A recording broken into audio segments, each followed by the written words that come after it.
श्री स्वामी समर्थ. मी योगिता स्वागत करते तुमचं माझ्या चॅनलवरती. आजचा दिवस तुम्हाला शुभ जावं, तुमच्या मनातील सर्व इच्छा पूर्ण हो, हीच स्वामीचरणी प्रार्थना. तर आता सकाळचा टायमिंग आहे आणि थंडी खूप आहे बरं का आताची सध्या. तर सकाळी सकाळी ना उठल्यानंतर मी आधी देवपूजा करते. आंघोळ वगैरे झाल्यानंतर चहा ठेवते, मुलींना उठवते, त्यांची आंघोळ वगैरे, त्यांचा चहा.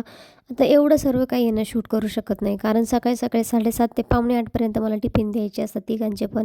तर त्याच्यामुळे आणि सकाळी सकाळी जे आहे तर दिवाबत्ती केल्याशिवाय काय माझं जे रुटीन आहे ते चालूच होत नाही. तर सकाळी सकाळी ना इथं काय तुळशीला प्रदक्षिणा घालता येत नाही, म्हणजे तुळस जी आहे ती छोटी आहे, तर तिथंच मी जे आहे ते स्वतःभोवती फिरते आणि सगळं आपली देवपूजा आटपल्यानंतर मस्त असं इथं चहा ठेवलेला असतो. आता मुलींचा त्यांना चहा वगैरे द्यायचा असतो. चहा करता करताच मी इकडं भाजीची पण तयारी करून घेते आणि पीठ पण भिजवते.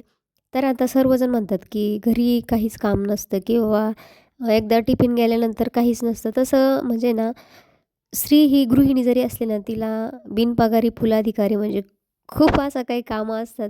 हेच कामं जर पुरुषांना दिले ना, तर ते करू शकत नाही. कारण कसं माहिती आहे का, हॉटेलमध्ये किंवा आपण जे मोठे-मोठे जे स्वयंपाकी आहे, आचारी म्हणतो आपण, त्यांना मोबदला मिळतो म्हणून पुरुष लोकं काम करू शकतात.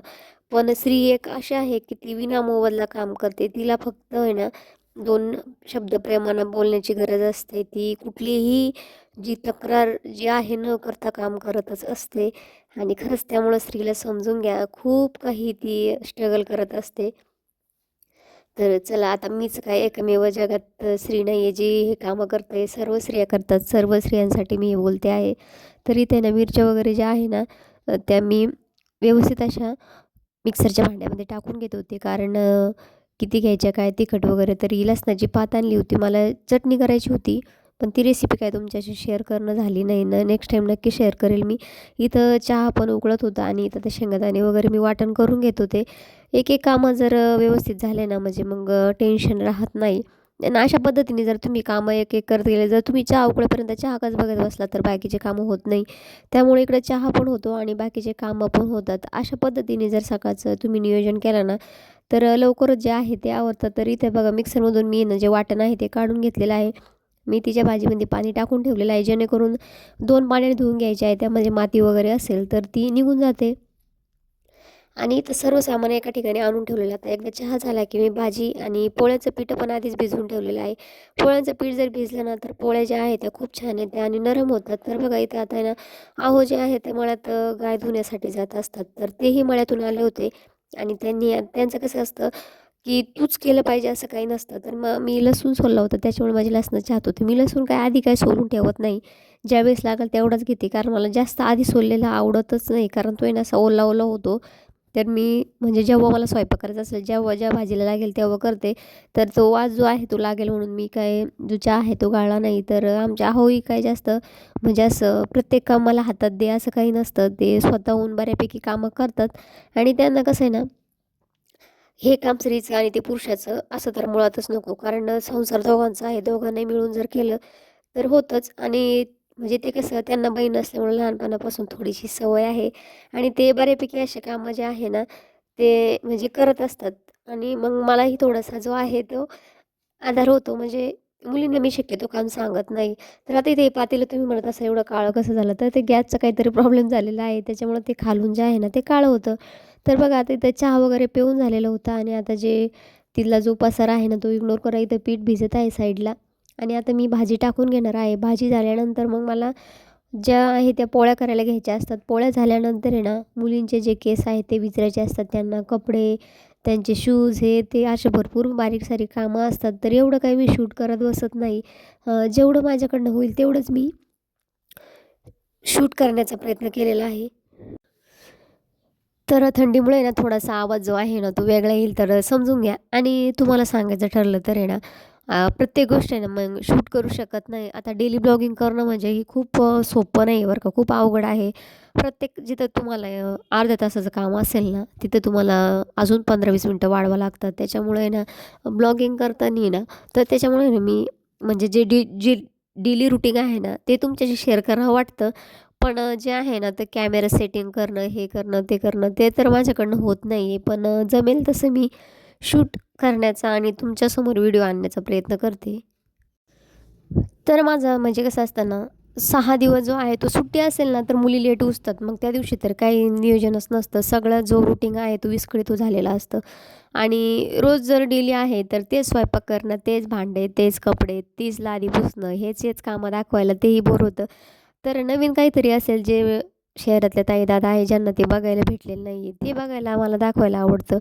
तर कसं आहे ना, भरपूर जण आता जे ताई-दादा आहेत ते शहरामध्ये असतात, तर काहींना आहे ना कांदे वगैरे म्हणजे जे बाकीचे पिकं आहेत ते बघायला आवडतं. तर मी शक्यतो ना शेतीतीलच व्हिडिओ शेअर करण्याचा प्रयत्न करते.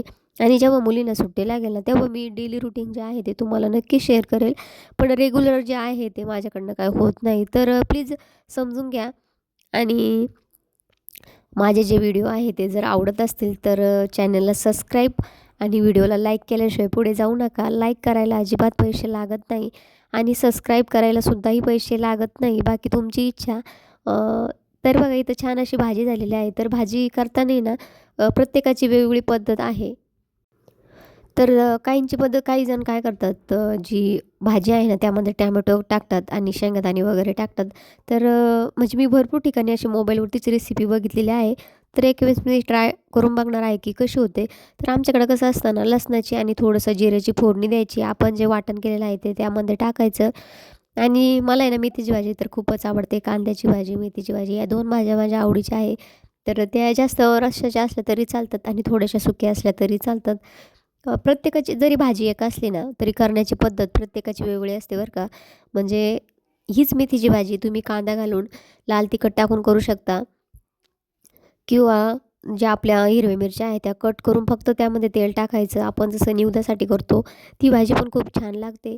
म्हणजे प्रत्येकाची करण्याची पद्धत वेगवेगळी असू शकते, टेस्ट वेगवेगळी असू शकते. तर त्याच्यामुळे मी हा व्हिडिओ म्हणजे जे रेसिपी आहे ना, ते शक्यतो माझ्याकडून जास्त शेअर केला जात नाही.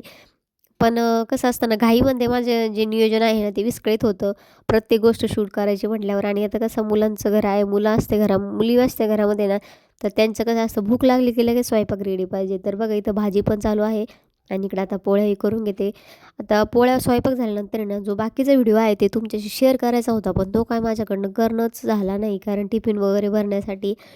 तर प्लीज समजून घ्या. तर बघा इथं आता पटपट अशा पोळ्या करून घ्यायच्या आहे आणि हा जो तवा आहे ना खरंच खूप छान आहे बरं का. याच्यावरती पोळ्या पण जास्त म्हणजे करपती नाही आणि नरम पण होतात आणि पटकन होतं. एकदा फक्त तवा जो आहे तो गरम होईपर्यंतच आपल्याला वेट करावा लागतो. एकदा जर जी पहिली पोळी आहे ना ती थोडीशी होते. जर तुमचा तवा तापलेला असेल तर मग मात्र विषयच नाही. तुम्हाला 10 ते 15 मिनटं लई होतील. इतक्या पोळ्या पटपट फक्त करायचं स्पीड आपला जोरात पाहिजे. आणि इथं आता दोन्ही जे आहे ते माझे कामं सोबतच चालू आहे. 15 ते 20 मिनिटात माझी टिफिनची तयारी होते. आता याच्यानंतर मी मुलींचे केस वगैरे विचारले आणि त्यांचे टिफिन वगैरे जे आहे ते भरले. तर त्या काहीच जी शाळेची स्कूल बस आहे तिच्यामध्ये जात नाही. त्या ज्या आहे त्या पप्पांसोबतच जात्या. तर बघा इथं आहे ना आता राधिकाचं चाललं होतं शूज घालायचं काम आणि इथं टिफिन वगैरे भरलेले होते. आता ते निघून गेल्यानंतर बाकीचे भरपूर कामं असतात, पण ते नंतर मी तुमच्याशी शेअर करेल नेक्स्ट व्हिडिओमध्ये. तर चला, आजचा व्हिडिओ कसा वाटला तो कमेंट करून नक्की सांगा आणि व्हिडिओ आवडल्यास लाईक, शेअर, सबस्क्राईब करायला विसरू नका. व्हिडिओ बघितल्याबद्दल धन्यवाद. जय जिजाऊ, जय शिवराय. चला बाय.